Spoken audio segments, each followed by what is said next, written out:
termasuk pulau nu gak ada azam gitu. Terus niki pulau mau menasak niki terus pulau tahun wingi ini malam 1 Muharram niku pulau sholat tasbih mriki. Karena 1 Muharram nanti itu pas tanggal 26 November ya. Itu kalau nggak salah Sabtu. Itu pulau teng Pasuruan, terus pulau wingi 3 bulan yang lalu ini wonten rombongan bis saking Pasuruan itu dulu santrinya bapak ya wonge umur-umurnya bapak sekitar umur 60 50. Itu karena dulu dibina bapak ngaji Quran, terus karena saya warisnya mereka minta saya 1 Muharram mulai buka ngaji teng mriku. Mereka minta misalnya 1 tahun sekali tidak apa-apa. Bahkan nanti nak kalau sibuk mau nak umur pisan nak pokoknya nanti. Lah sing niku kula turuti ya sik tak turuti. Pokoke umur pisan nanti. Kula tapi nanti kalau mengke kula tetap sholat tasbih terus mangke jenengan jamaah nggih biasa kata biasane. Terus nanti yang buat negara wajib teng dalem mengke kula sholat tasbih teng mriki kula pimpin. Kula kepengin hubungane kula mbek jenengan hubungan sujud teng Allah Subhanahu wa taala. Memang hubungan sujud itu dimulai lewat ilmu, lewat napa? Kayak saya ngaji tafsir. Karena ilmu saya yang paling original saat ngaji tafsir.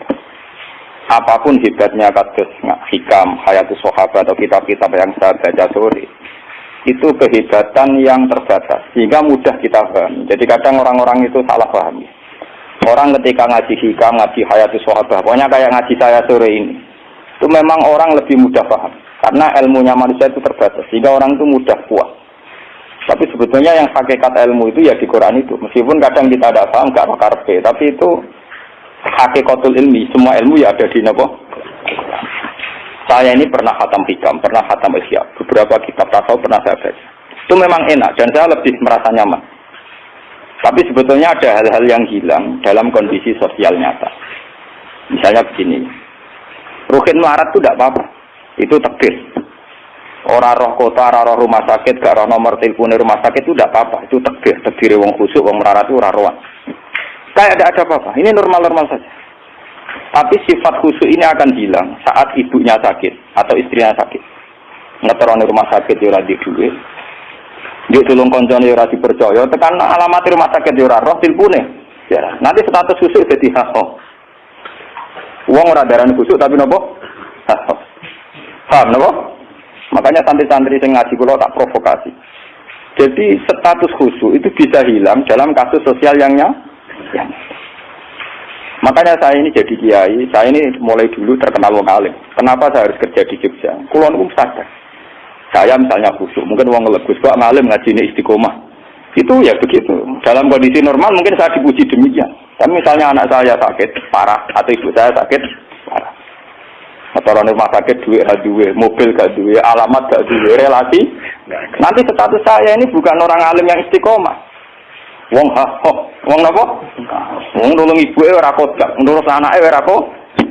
Di sini ini terus terjadi kesalahan dalam kitab-kitab tasawuf yang benar. Makanya saya mohon yang senang saya, ngaji saya paling inti tetap di Quran. Meskipun Quran itu ada kadang ana pornografi, cara Gus Dur yen ana pornografi. Itu hal yang nyata. Orang tasawuf itu malu membicarakan pornografi. Tapi kalau Quran biasa saja. Jadi misalnya di Quran itu ada ayat nisaukum harsulakum fa'tu harsakum an-nasib. Bojomu itu tanduran. Kowe nak carane jima, carane ngumpuli nganggo cara paling liar tak karepmu terserah. Itu ya nyata. Karena Allah iso ngilani. Wong lanang sak soleh-soleh tetap duwe nafsu dan jalan menghilangkan nafsu itu libidonya dia harus ditumpahkan. Dan itu yang halal adalah napa Bu? Artinya itu tetap harus dibicarakan. Piye wae sing iso ngekang zina adalah Bu tetap dibicarakan. Daripada kowe wiridan sawangane ning pangeran jebule ambek nahar nafsu, paham ya? Terus akhirnya bano nahar nafsu puncake wiridan Gusti nang mati nang swarga kula tak nang ngeloni bidadari dari pangeran. Lho gak kangen aku jebule. Kangen apa? Bidadari oleh kurang ngajar.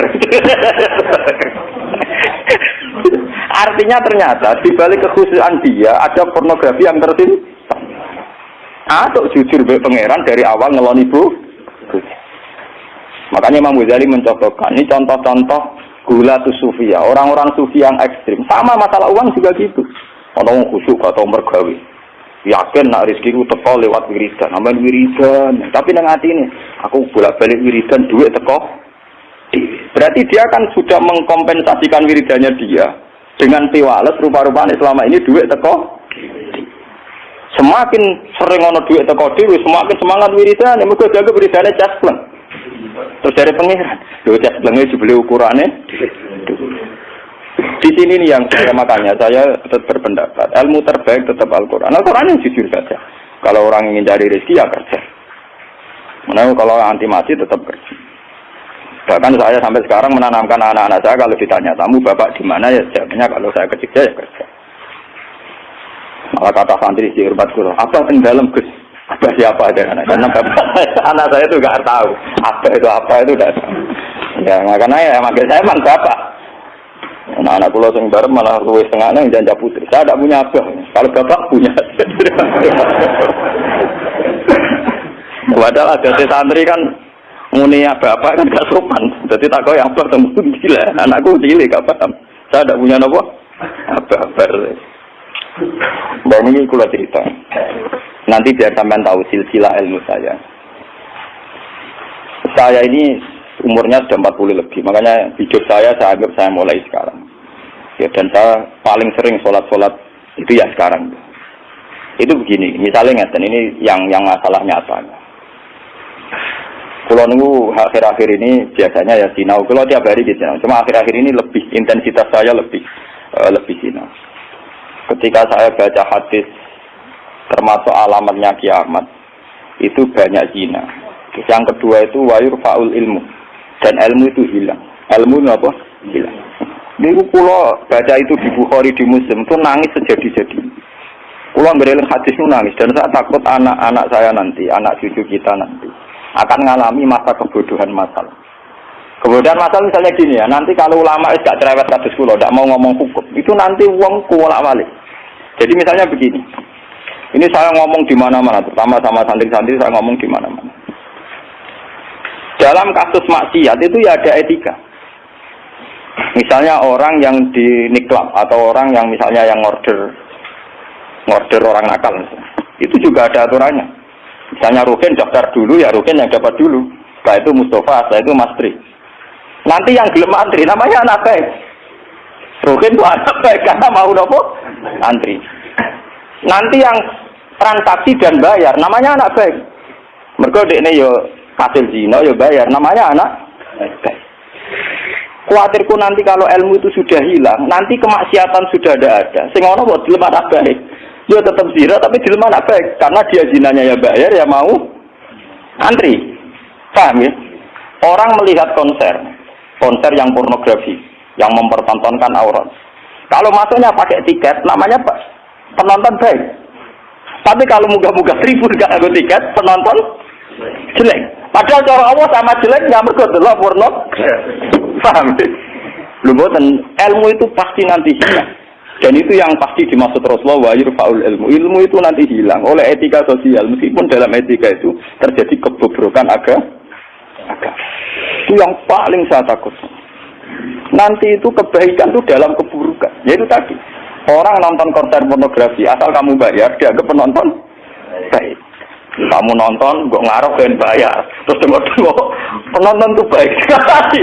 Wajar delok ngiler perkara roh pornografi.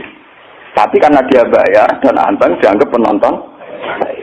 Karena dia dilem orang baik, dia tidak pernah intervensi kalau perilakunya salah. Paham ya? Nanti itu pasti maksudnya Rasulullah itu begitu. Itu di sarah-sarah ada, tapi saya memahami begitu. Nanti pasti hilang. Makanya saya bersumpah sampai saya mati pun saya akan ngomong ilmu. Meskipun ulama kayak saya itu tidak populer.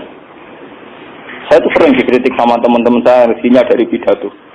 Gus ini apa jenengan ra gelem pidato? Nggak jadi kalau pidato gak pede, nanti nuntut teng omah kula. Kita jawab tenan, tidak siap. Ngrugekno kowe lho jawabanku. Gak usah Gus gak terangno satu aku ra roh terus tetep sering pidato. Lah iya macam-macam. Ndak gini terus kalau tenangan. Jadi nanti Wayur faul ilmu itu begitu. Ilmu itu akan hilang karena kalah oleh etika. Etika dalam kemaksiatan tadi.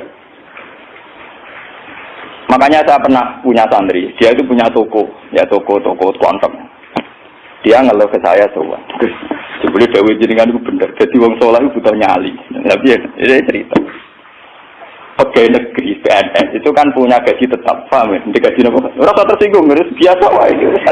Tanggapnya ngomong ngarepe pangeran kowe tak itu. Lah kabeh modal lapor. Itu apa? Yang satu murah. Dia itu punya toko kelontong. Ya itu pegawai PNS kan bulan digaji, paham ya? Guru aja dikit. Lah itu lah. Wonge rokan Gus, cara teori santri yo buka aurat jenenge ro. Tapi tak belajar aku bayar, jadi tak anggap pembeli yang baik. Belajar toyorokan, kautan ketat, tapi pembeli yang baik. Mergo mbak, kalau ditotok, soleh bedino nih musola nih masjid, tapi tak belajar. Nah jadi nyulayani kan, pembeli yang tidak baik. Ulang kan saya proses, uang itu gua masuk beung soleh. Jadi kamu harus uang soleh mangkal loh. Sing wong rapati soleh nyenengno. Maksudnya rapati soleh perkara aurate lho, ora perkara PNS lho, perkara napa? Aurate ora salah paham. Mesti protes PNS. Lha iku padha mek pengurus masjid. Pengurus masjid dia sumbangan wong sing terkenal korupsi atau terindikasi korupsi nyumbang 10 juta. Sing tukang iktikaf 10.000 gegere gak karuan. Akhirnya pengurus masjid terbiasa nganggep itu orang baik. Mereka nyumbang 10 juta. Sing tukang itikaf nyumbang. Itu ya termasuk ilmu ilah, paham? Nanti itu zaman ngono iku. Mulane kula nu saniki kula nu sering untungnya kula terkenal ngalim, pancen hikmahe gedhe. Kuwi mboten urusan sombong, hikmahe gedhe. Nak ngomong jek ana sing rungokno. Karena pendapat saya itu tidak populer. Mau kalau rata terkenal ngalim, lu orang misoin ke saya semua. Karena pendapat saya ada, kenapa? Tidak populer, saya sadar. Saya pernah pengajian di rumah saya sendiri pas Mauludan. Mungkin ada sebagai jamaah sini yang itu. Orang tetangga saya rata-rata di rumah sama saya. Tapi yang kalau di acara tak omong. Wah, acara ini Gus Pak gak rawuh gak enak. Ini Gus Pak nak diundang ya teko. Pokoknya ini nak sing undangan ram bayar-bayar itu teko. Tapi nak sing bayar itu teko lawat itu. Tak omong. Wah, aku nak di acara. Nak nganggur ya teko nak ora rapopo. Pokoknya nanti demi anak bujuni rata kok malah apik, jadi ajaranku, ngomong saking kepengenku gak gagu masyarakat. Tapi uangnya tetap segan, gitu, tetap teko, tapi tak umum. Saya tidak tersinggung, ngadekan sama ndak. Nah ini kalau terus balik. Terus yang ketiga contohnya gini, kiai ku kados kulo nu lebih nyai 5 tahun, bapak wafat 2000. Pun mangkel tenan, cara ra eling Quran mangkel tenan.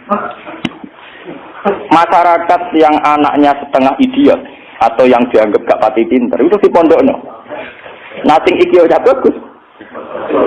Lu ngoten niku kadang yo nganti camat mantan camat. Ini kula jujur men kula termasuk kiai terakhir kiai gede, camat-camat lagi do semetu. Gus kula niku ndek anak. Problemnya itu dia hiperaktif, ngeten-ngeten. Anak padahal kakaknya di UGM gini-gini. Itu coba yang itu supaya mondok di sini gini-gini. Ya sudah begitu. Untung kalau termasuk kiai sing rapati butuh duit, rapati butuh derajat. Memang tak pisau ya, tak maki-maki nek kaya kula. Lalu tunai setelah itu tidak kasil mondok di saya karena tak maki-maki. Itu gang beberapa hari. Wong sing ngomong niku wong melarat. Ya orang melarat, tidak tamat. Muga ora melarat itu tak pisau ya, melarat repot. Ya gitu. Anak yang baik karena dapat prestasi di sekolah umum, yang tidak baik di pondok. Wah nyorok Gusti kula saiki. Ini wong sugih kalau tidak miso ilang iki terus budi. Kan etika keulamaan kan bisa wong barat ora oleh.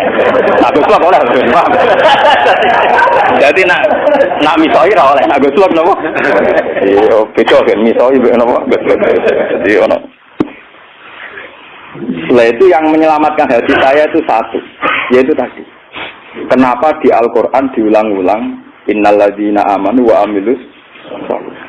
Jadi sebetulnya beginilah, ini yang peringatan ya bagi teman-teman yang mungkin di sini ada PNS, ada orang-orang yang biasa punya selera elit. Cobalah Quran ini dihidup-hidupkan lagi, amanu wa amilus sholihat. Dalam teori Quran pokoknya yang baik itu ngamal soleh. Jadi misalnya saya sebagai orang alim di Pondok Irukin. Dia sudah misalnya idiot, melarat, aneh-aneh. Di Pondok Imastri misalnya, terus melarat, aneh-aneh. Pondok Mustafa Selamat gak pahaman. Kalau dalam teori pendidikan modern di mana butuh bibit unggulan, ini itu nggak masuk semua. Karena sudah ada bayar, idiot, ngawur, aneh-aneh gitu. Itu kan repot.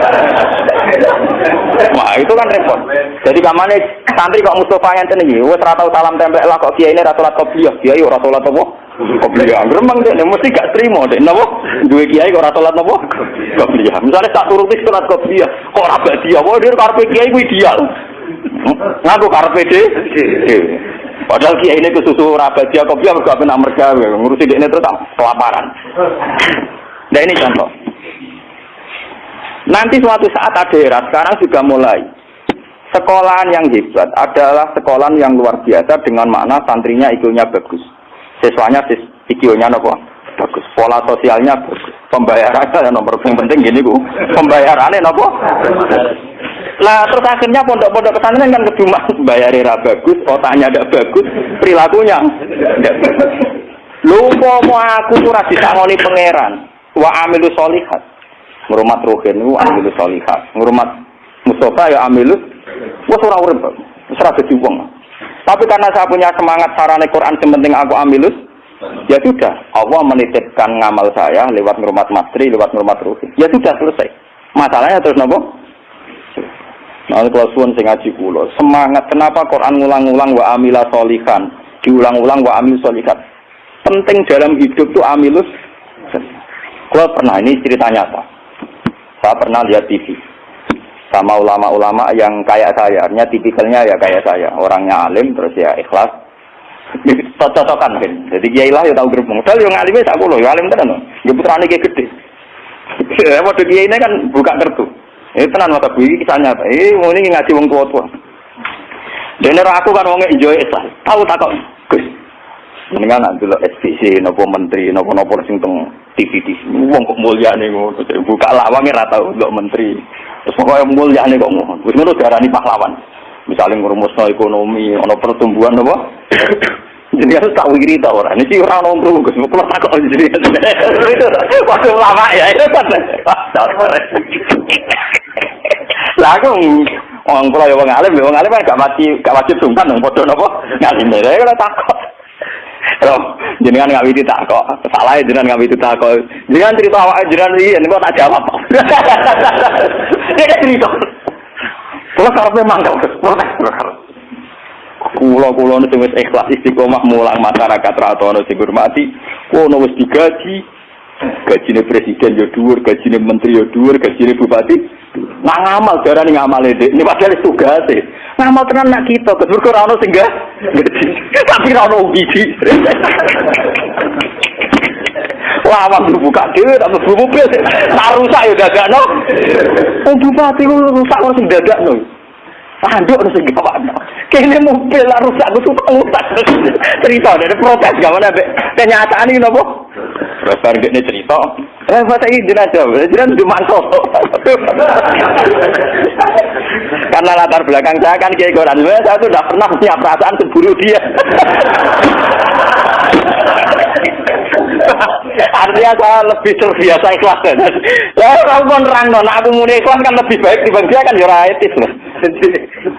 Lho mboten iki kanyata bener sampean mangkel dadi kiai bener. Mana kira satu di kiai urip, nara bate, bat kiai wes modern lah. Akhirnya kalau saya itu ya ada orang sempurna. Cuma kalau sakit ngobati awak pulau biambak bisa. Seperti itu seperti. Kulon mulai alit sebagai orang mukmin itu pangeran kulon itu Allah Subhanahu Wa Taala hubungannya apa? Ya kalau pangeran kula Allah, paribasane kula niku nulung semut sing kebulet, utawa nulung anake pitik sing kebulet sing jero pawon sing gak ana wong. Niku kula ngrasa ibadah. Mergo ngamal kula dibiji Gusti Allah. Ana wong melarat, gak iso mangan. Terus kula kei dhuwit 5.000 kelar mangan. Niku kula nggih ngrasa ibadah, mergo sing biji kula Allah lan pirsa. Kalau mereka yang ngisi kan wartawan. Saya ini seorang mukmin, yang Tuhan saya itu Allah, bukan wartawan. Ini kan, kok cocok? Kok aja nih kepengen ngobati ngoten. Tapi kalah memang tuh, kalah